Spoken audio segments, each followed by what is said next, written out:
before I recognize Senator De La Rosa or Senator Marcoleta, again, for the concern of the minority leader, the people's or the independent commission that is being created, we leave it up to the executive. That's their problem. But in the Senate, I have filed since August 16 the Independent People's Commission. Perhaps your concern can be addressed in our own bill. I hope very soon we will be conducting a hearing of the matter. Yeah, both, Mr. President, because if you remember, during the time of Ferdinand Marcos Sr., there were independent commissions. And the opposition, and we are the new opposition here, Yes. advocated that. But I am studying your bill, and I thank you for filing it, Mr. We President. can include that. We can include that. And this bill will be a lot better than the executive order, because the executive order can be shut down by the Supreme Court. But especially Section 4 of the proposed executive order. But in Section 4 of the Independent People's Commission, we are practically addressing that already right there in the bill. All right. Thank you. Senator, are you giving way? Senator Marcoleta is recognized.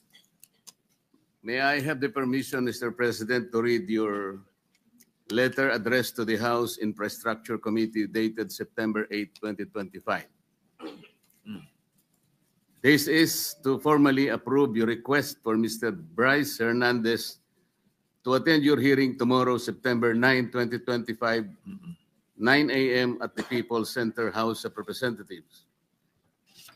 We expect that he be returned safely immediately after the said hearing to the Senate. So this is very categorical, Mr. President. Their request that he be called for hearing in the House of Representatives was conditioned upon his safely return to the Senate. There is no need for a motion, Mr. President. I was still the chairman of Blue Ribbon Committee at the time, and it was very clear that we committed him to the custody of our Sergeant-at-Arms, not in Quezon City, not anybody else. And so, as already asked by Senator Alan, we are not supposed to change the rule. I move, Mr. President, that he be back immediately to the custody of the Senate, not only because this is the condition that you gave them, but more importantly, in order to erase the perception that if he is here in the Senate, he is not safe. I will reject the idea that if he returns in the Senate, manganganib ang buhay niya. It is as if that we're giving credence to his statement, which I believe is not true, Mr. President. Mr. President. Majority Leader. Yes, Mr. President, with due respect to our colleague, Senator Marcoleta, there was an intervention. Actually, he was supposed to come back to the Senate, but the Speaker of the House had intervened and asked if he can be kept in the House, which you did not agree. And you said that we will put him in the PNP Custodial Center under the custody still of OSA and the Senate. Legal custody of the Senate. So still. when he wrote the letter, Your Honor, wala pang intervention. So walang kasalanan dyan si Senate President. He was going to bring him in, but we are not bending any rule. But the Senate President already has said the rule. Mr. President, the request of the Speaker of the House of Representatives is inconsequential here. Legal or otherwise, the custody must be here. They are only asking us to lend him to their committee. The legal custody is still acquired by the Senate. And then the committee was the one who ordered him to be legally detained in the custody of the Senate. The committee was the one who did that, not the Speaker of the House of Representatives. He could request that, but we are sorry to deny that because the legal custody, legal or physical, is still with the Senate. Mr. President, I think the points raised by Senator Marcoleta are valid. I think at the time, the witness had no fear of his life, but now he has fear of his life. We will guarantee that he's safe, even if he's in the Senate. No, that's why we're guaranteeing his safety if he's here in the Senate. But let's also be transparent, Your Honor, because I think the question there is, kung meron bang mag-iimpluwensya pa sa kanya. That Diba? was the point of the Later on. minority leader. Correct. There might be a perception that if he's here, he might be influenced by someone. That is also Correct, Mr. President. the minority leader made mention of that. And that's why I believe the Senate President made that decision to keep him in a neutral area, which is the PNP Custodial Center. But then again, Mr. President, we're a deliberative body.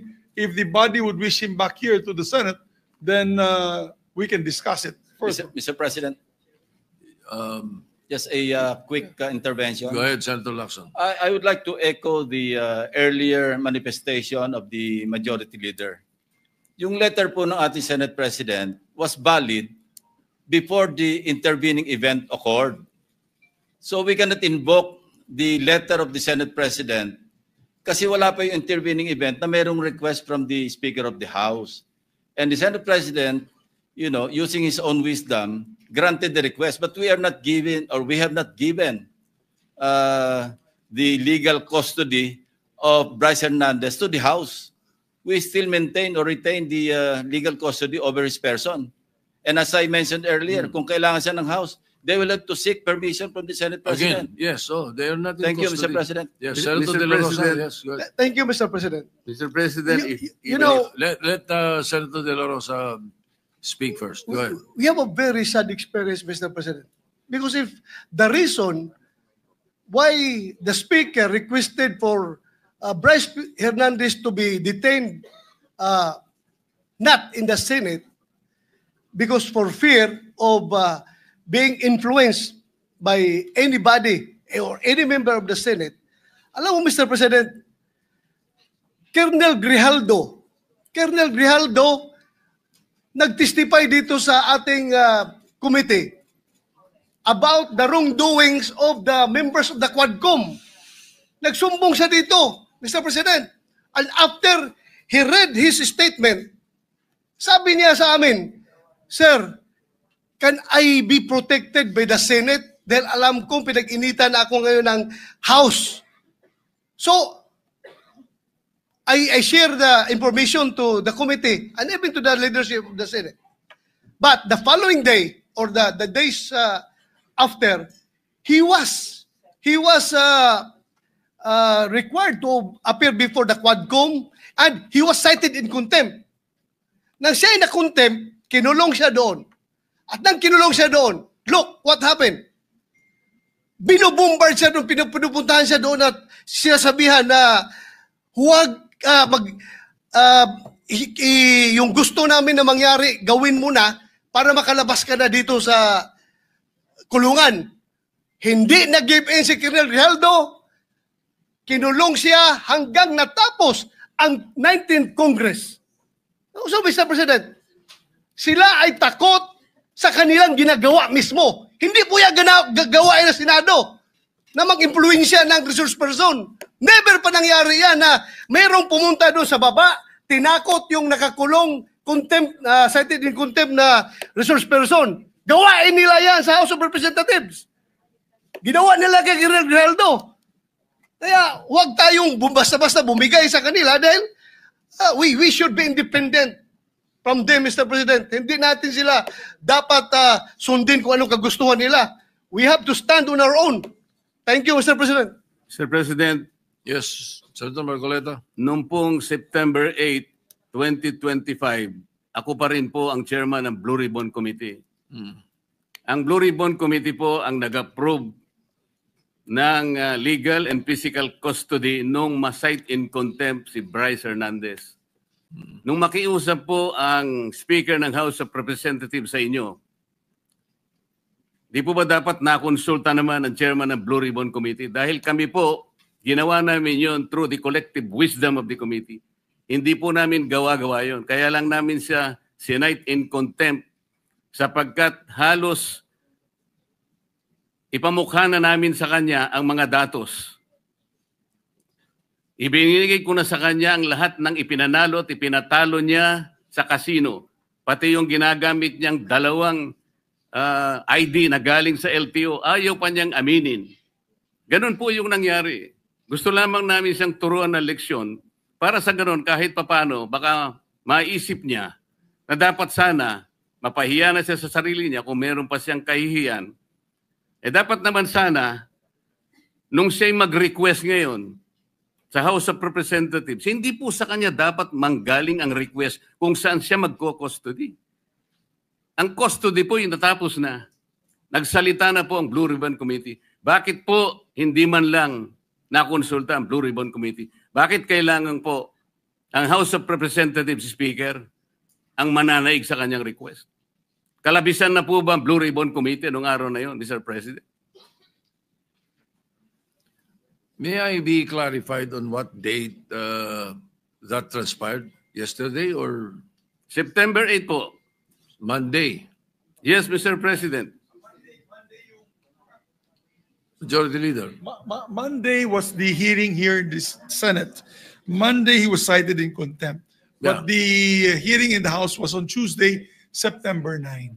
Yes, those And as, Tuesday. So in the evening, Opo. when yesterday, no. So in the evening, when the speaker called me, Senator Marcoleta was no longer chairman of the Blue Ribbon. No more, because we had already elected It was Senator already Senator Lacson. Lacson. Yes. Ibig bang sabihin po, Mr. President, nawawala ng visa yung ginawa namin? Hindi. He's Ganun po pala. He's still in legal custody. Dapat po, Therefore, igagalang po kung ano yung aming iniwan. yes, you're, Doon tayo ang magsisimula. iniwan ninyo, cite in contempt. Hindi And po.